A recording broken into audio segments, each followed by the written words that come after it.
All right, and we are back for example 3. And examples 3 and 4 is where questions worded a little bit differently. So we're going to go over it right now. To read the problem, we have suppose the horses in a large stable have a mean weight of 1,128 pounds and a standard deviation of 58 pounds. So let's go ahead and write that out. We got a mean of 1,128, and then we have a standard deviation of 58. All right. What is the probability that the mean weight of the sample of horses would differ from the population mean by less than 10 pounds if 37 horses are sampled at random? So that's our sample size from the stable. So our sample is 37. Okay. But what are they asking?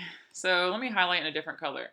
The probability, what is the probability that the mean weight of the sample of horses would differ from the population mean by less than 10 pounds? What the heck?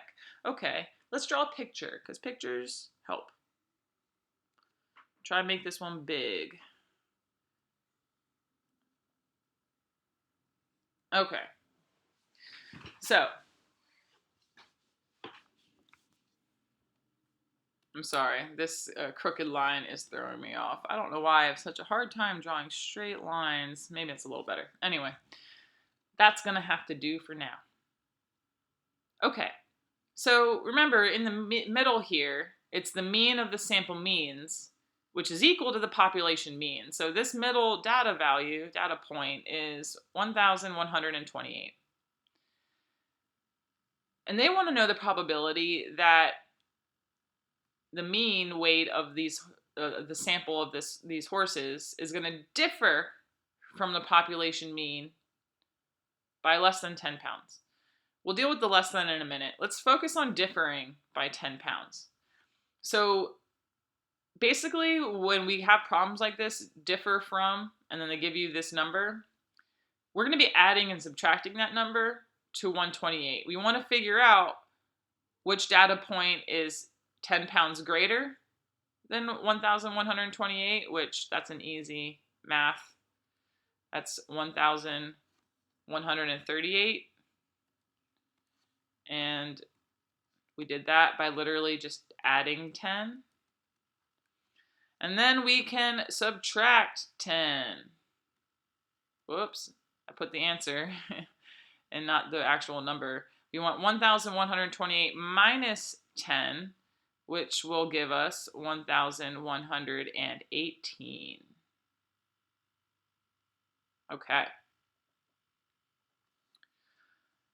So whenever you see that differ, and then they give you some value, and I'm going to talk about this less than in just a moment, but differ from and then a value, you're going to have two data points that we're going to have to eventually translate to z-scores.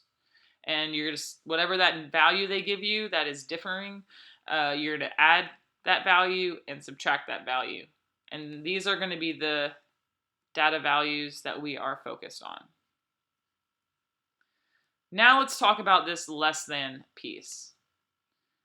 Differing by less than 10 pounds. So when we say less than 10 pounds, differ by less than, that means they actually want to know the area between these two values.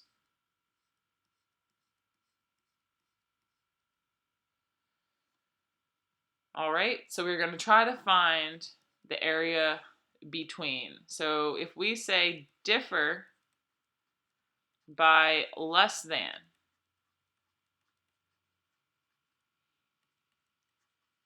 that's always the area between. B/W is between.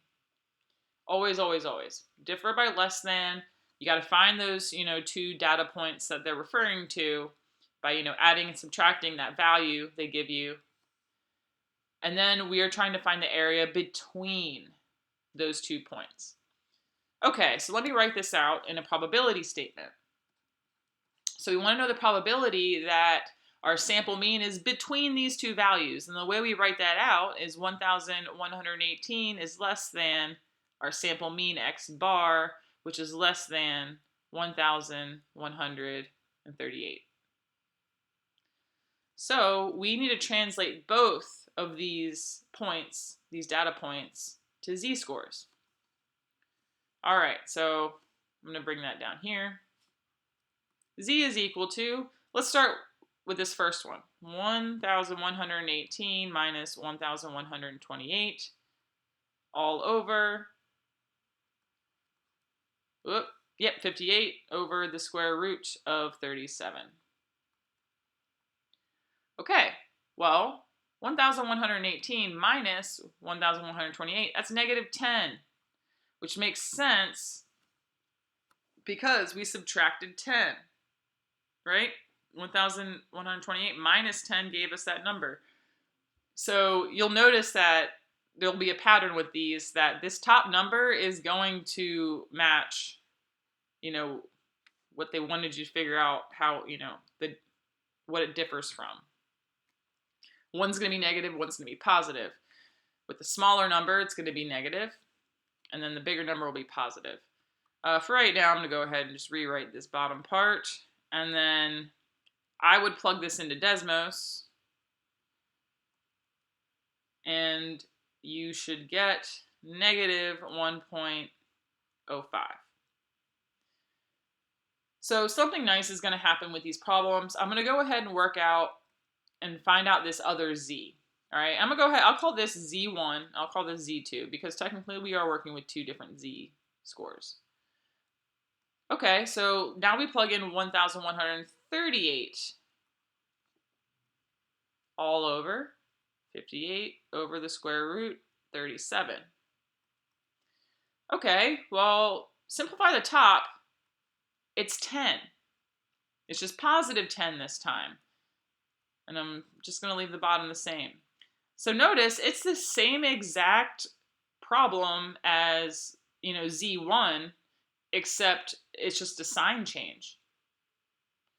So here we had a negative, and then we did the division, so we got negative 1.05, and you can double check it, divide this all again, you'll get positive 1.05. Now, that's always going to happen because of how this problem is set up. We're looking at the difference from the population by less than 10 pounds. So we're going the same distance on either side of the mean, right? We're adding 10 and then subtracting 10. And since normal distributions are symmetric, these values are going to refer to the same z-scores, except one's negative, one's positive, right? So this one is, do a different color, negative 1.05, and this one is positive 1.05. So just for the future, you don't have to necessarily literally write out both of them. You just need to figure out one of them, and then the other one is going to be of the opposite sign. We'll do that in the next problem. Okay, so let's rewrite this with a z. So we got negative 1.05 less than z less than positive 1.05. Okay, so if you remember from chapter 8, the way we figure out area between is we start with the area to the left of the bigger value. So the probability that z is less than 1.05, and then we subtract the probability that z is less than the smaller value, negative 1.05. That is always how we figure out area between two values. The probability that z is less than the bigger one minus the probability that z is less than the smaller one. That will leave us with the area between.